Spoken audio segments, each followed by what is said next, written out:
As a Navy SEAL leader, I've always chosen light and fast over slow and heavy. As such, I rarely wore my side plates into battle.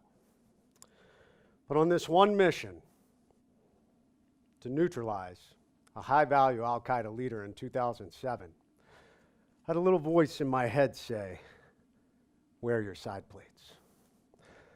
Well, I tell you what, thank God that I listened, because that night we were ambushed. And I was shot 8 times by an enemy PKM machine gun to my body and face, leaving me for dead in the middle of one of the fiercest firefights of my war. A little over 96 hours later, I found myself in a hospital bed in Bethesda, Maryland, struggling as the doctors filled me with overwhelming information. Lieutenant Redman, you have no use of your left hand. We don't know the extent of the nerve damage. Your elbow is destroyed. We're thinking about amputating your arm. You are trached, you are wired shut, and we are feeding you through a stomach tube. Lieutenant Redman, it's going to take years to put you back together. As this information began to sink in, I suddenly was hit with a stark realization. My military operational career is over. I'm going to be permanently disabled, and I will be forever disfigured. As I was trying to process this, I suddenly heard a conversation close by, and it sounded a little like this. What a shame. What a pity. We send these young men and women off to war, and they come home broken and battered, and they're never going to be the same. They're never going to find success. They're never going to be able to get back out there and achieve the American dream. And as I digested all of this, I couldn't help but think to myself, it is the end. And I know there's so many of you in the audience right now that are listening. You're thinking to yourself, oh my God, I cannot relate to this. I can't relate to be in the middle of a firefight and be shot by a machine gun with bullets the size of my thumb. I can't imagine laying in a hospital bed and being told we may have to amputate your limbs. But the reality is, you all can relate, because everyone has the end moments. Everyone in this audience has encountered a the end moment before. And if you have not, I got bad news. They are coming. They're coming for all of us. And you see, they are relatable. Like the father who came home to find out his young wife was having an affair. And as he signed the divorce papers looking at his young children, he thought to himself, it is the end. Or the entrepreneur who, sitting there going over his financials, looking at his $1 million company is going down the drain. And he thinks to himself, it is the end. Or the business executive, she just made partner. And as she goes to her annual checkup, the doctor says, you've got stage 4 metastatic breast cancer. We need to do an immediate double mastectomy. She thinks to herself, it is the end. You see, all of us in life encounter these the end moments, these hard, stress-filled, anxiety-filled moments that unexpectedly hit us, no different from that ambush I encountered in Iraq. The difference is, these are life ambushes. And you are not being hit by actual bullets or bombs that occur on the battlefield.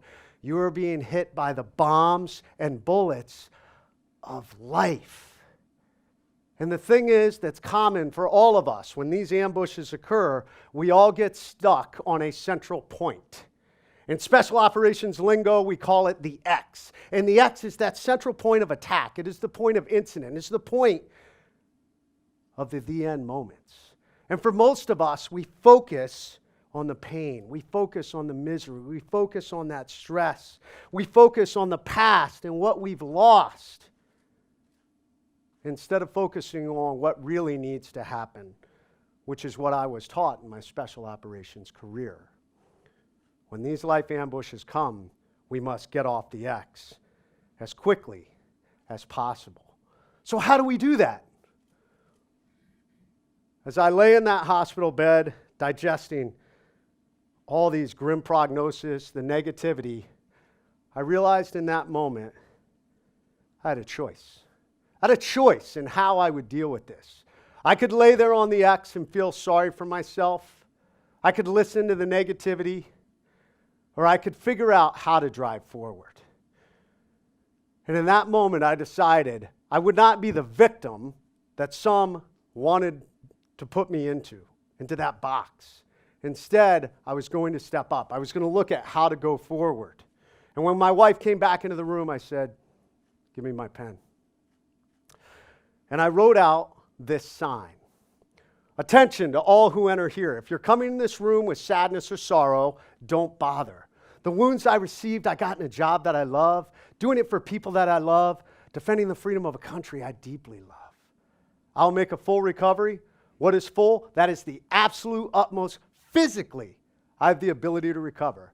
And then I'm going to push that about 100% further through sheer mental tenacity.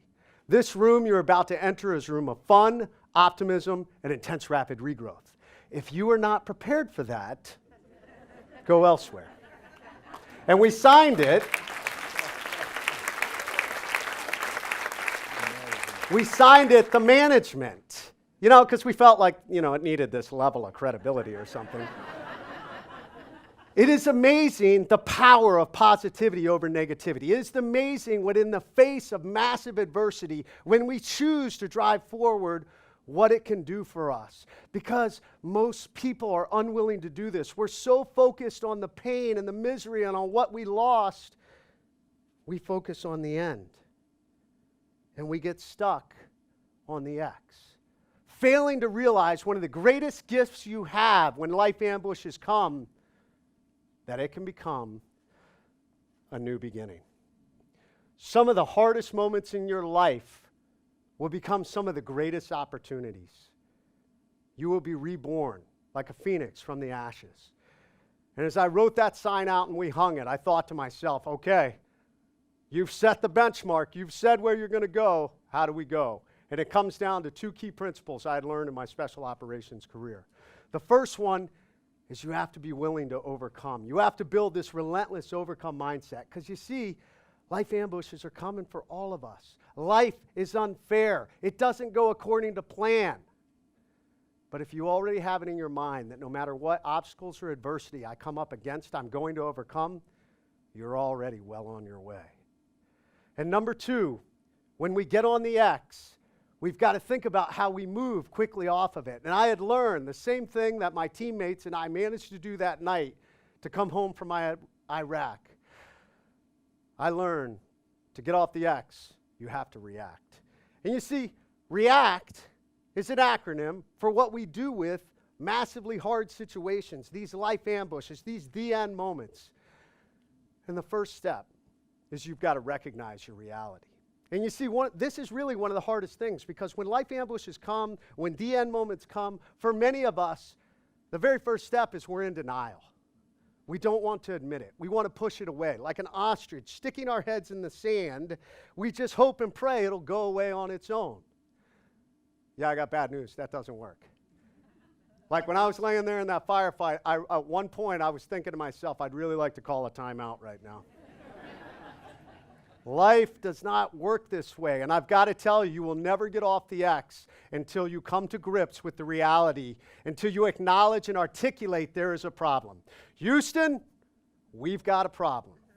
And it is at this point that you are starting the process to move forward. Number two, now that we know it, we've got to evaluate our assets. We've got to take an inventory of all the things we need to get out of this crisis. As I lay there, pinned down by enemy fire, in my mind, I started to think about, this is a bad situation. How do we get out of it? Well, I've got my teammates. I've got a Marine Corps quick reaction force. I've got an Army medevac helicopter crew. I've got drones. I've got an Air Force AC-130 gunship. These were all the assets we had to utilize to bring this problem. No different than we all have in life. You see, when these hard moments come, we need to think about, I have my family, I have my friends, I have some money in an account, or maybe I need to borrow some money to deal with a problem. Maybe I need an accountant, maybe I need an attorney, maybe I need a priest, counselor, chaplain. It doesn't matter. All that matters is we evaluate these assets and take stock of our inventory.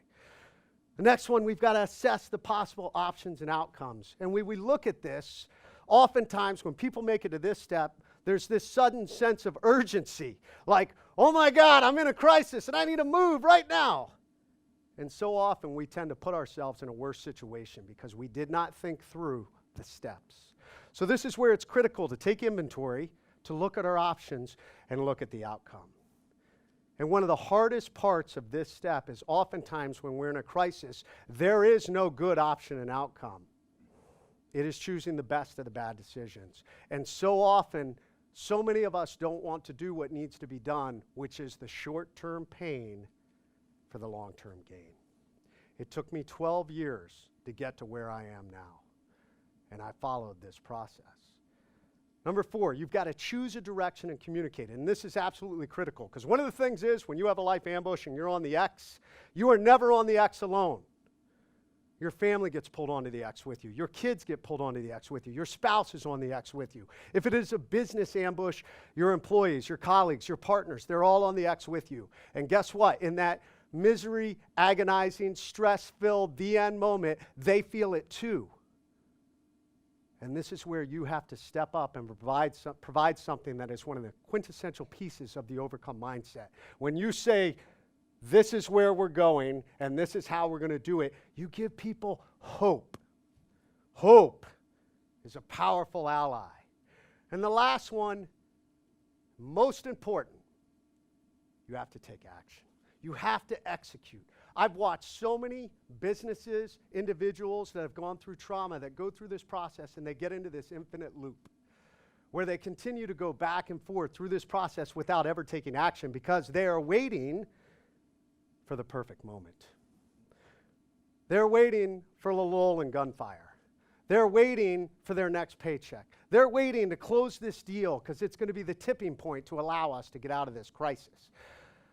I hate to tell you, the perfect moment will never come. The time to move is now. The time to get off the X is now. And here's an interesting fact. Out of all the thousands of wounded warriors I've worked with, individuals that have been through trauma, companies that have suffered through failure, crisis, massive change, the ones who got off the X the fastest didn't just survive, they thrived. They launched from their ambush, and they were able to drive out of it faster because there's an interesting fact about the X. The longer you sit on the X, it's like quicksand. It gets harder and harder to get up and move.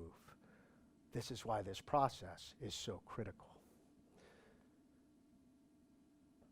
Life ambushes are out there. The reality is, right now, for all of you out there, you were either in a life ambush, you're coming out of a life ambush, or somewhere out there on the horizon, one is waiting for you. But here's the good news. You have a choice. You have a choice in how you're going to deal with it. That day in that hospital, I chose to drive forward. I chose to overcome. I chose to not be limited by what the doctors said my prognosis would be. I chose to ignore the negativity around me. I chose to figure out not how I would be the past version of who I was, because the reality is that's never going to happen. Instead, you have to figure out how to become the best version of your new you, your new 100%. And I created something called the Pentagon of Peak Performance. And I looked at, and over the last 12 years, I focused physically, mentally, emotionally, socially, and spiritually.